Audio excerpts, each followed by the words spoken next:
বিশ্বনবী ইন্তেকাল করবেন, রুহু বের হয়ে যাচ্ছে। দুই তিনটা শব্দ বললেন, এর মধ্যে একটা ছিল সালাত। আর সালাত উম্মতেরা নামাজ, নামাজ, নামাজ ছেড়ে দিও না। ওয়া মালাকাত আইমানুহুম। মানুষ ইন্তেকালের আগে শ্বাস বের হয়ে যাচ্ছে, রুহ চলে যাচ্ছে, ওই মুহূর্তে কি জরুরি কথা বলে নাকি ফালতু কথা বলে? সবচেয়ে জরুরি কথাটাই তখন সে বলে যায়, ঠিক কিনা? কথা বলেন। বিষ্ণু বলেছিলেন নামাজ। ওমরে ফারুক, ওনার কাছে আবু লুলু আল মাজুসি এক অগ্নি উপাসক এসে বিচার দিল, ইয়া ওমর আল ফারুক, আমার মনিবের নাম হচ্ছে মুগীরা ইবনে শুবা, সে প্রতিদিন 4 দিরহাম করে আমার কাছে চার্জ করে। এত টাকা চার্জ করে কেন? উনি জিজ্ঞেস করলেন, তুমি কি কাম পারো? আমি খঞ্জর বানাইতে পারি। খঞ্জর চিনেন? ছোট্ট ছুরি আরবরা পকেটে রাখে। ওমানের সুলতান কাবুসের ছবি দেখবেন, এখানে একটা খঞ্জর আছে। আমি খঞ্জর বানাইতে পারি। খঞ্জর বানাতে পারো? মদিনায় তো কেউ বানাতে পারে না, তুমি খঞ্জর বানাইতে পারো? তুমি তো অনেক টাকার মানুষ মিয়া, তোমার মনিব তো অল্প টাকায় চার্জ করছে, এটা দিতেই হবে। আবু লুলু কয়, ওমর তুমি সবার জন্য এত নরম, আমার জন্য গরম, তোমার আমি বুঝাবো। সে বাড়িতে যে একটা খঞ্জর বানালো, মাকবাদাতুহু ফি ওয়াসাতিহি, যে খঞ্জরের হ্যান্ডেল হচ্ছে মাঝখানে, দুই দিকে ধারালো ছুরি। এটার ধার দেয়, আর কয়, ওমর তোরে আমি বুঝাবো। প্রতিদিন ধার দেয়। সাইয়েদনা ওমরে ফারুক মসজিদে নববীর ইমাম, ওয়া কানু ইউসাল্লুনা বিগালাস, তখন ওনারা অন্ধকারে নামাজ পড়তেন আউয়াল ওয়াক্তে। আমরা তো দেরি করে পড়ি, সুন্নাহ অনুযায়ী আগে আগে পড়া ভালো। আপনি মসজিদুল হারামে গেলে দেখবেন যে কত আগে ফজর পড়ে। ফজরের 1-1.5 ঘন্টা পরে সূর্য ওঠে, ঠিক কিনা? তো সে একবার ছদ্মবেশে ফজরের সময় প্রথম কাতারে যে হাজির, আসলে কিন্তু মাজুসি, সূর্যের পূজা করে। খঞ্জরটা নিয়ে এসে দাঁড়ালেন। ওমরে ফারুক ফজরের সময় ঢুকলেন, বললেন আকিমিস সালাহ, একামত দাও। একামত দেয়া হলো।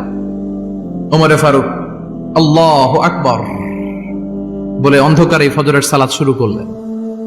প্রথম রাকাত যখন পড়ে ফেললেন, রুকুতে যাবে, ইন দা মিন টাইম সে খঞ্জর বের করে ওমরে ফারুককে 3টা স্টেবিং করেছে।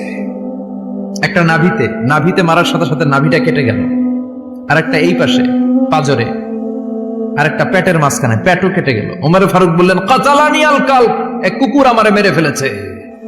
ওমরে ফারুককে পিছনে নিয়ে যাওয়া হলো। আব্দুর রহমান ইবনে আউফকে টেনে ইমামতির জায়গায় নেওয়া হলো। আর সে কাতারের মাঝখান দিয়ে খঞ্জর ঘুরাতে ঘুরাতে আগাতে লাগলো।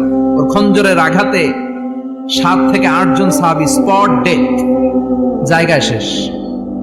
ওমরে ফারুক বেহুশ। ওমরে ফারুক, ওনার মুখে দুধ দেয়, দুধ ওই নাভি দিয়ে বের হয়ে যায়। নাভিজ দেয়, নাভিজ পেট দিয়ে বের হয়ে যায়। রাষ্ট্রীয় চিকিৎসকরা বুঝতে পারলো উনি আর বাঁচবে না, বেহুশ। সবাই দাঁড়িয়ে আছে। কি হয় আমাদের আমিরুল মুমিনিনের? 10টি বছর তিনি অর্ধ পৃথিবীর শাসন করেছেন, উনার ভয়ে বাঘে মহিষে এক ঘাটে পানি খেত। হুশ ফেরার পরে ওমরে ফারুক বলেন, আমারে মারছে কে? আমার কি অবস্থা, বাঁচবো কিনা? আমার ছেলে আব্দুল্লাহ কোথায়? আব্দুর রহমান কোথায়? আমার বিবিরা কোথায়? কত সম্পদ আমার আছে, কোথায় গেলে ভালো চিকিৎসা পাওয়া যাবে? কিচ্ছু সে বলে না। হুশ ফিরার পরে ওমরে ফারুকের প্রথম প্রশ্নটা ছিল, আসল্লান্নাস, আসল্লান্নাস, আমার দায়িত্বে, আমার নেতৃত্বে যে ফজরের একটা নামাজ শুরু হয়েছিল, এটা কি ঠিক মতো শেষ হয়েছিল? আসল্লান্নাস, মানুষের নামাজটা পড়ছিল, 1 রাকাতের দায়িত্ব পালন করতে পেরেছে, এরপর হুশ নাই। বাকি 1 রাকাতের কি হয়েছে? মুসল্লিদের কি হয়েছে? সালাতটা ওয়াক্ত মতো হয়েছে কিনা? আসল্লান্নাস, এটা ছিল ওমরে ফারুকের প্রশ্ন। সুবহানাল্লাহ করবেন না? তাহলে সালাতের গুরুত্ব আছে না নাই?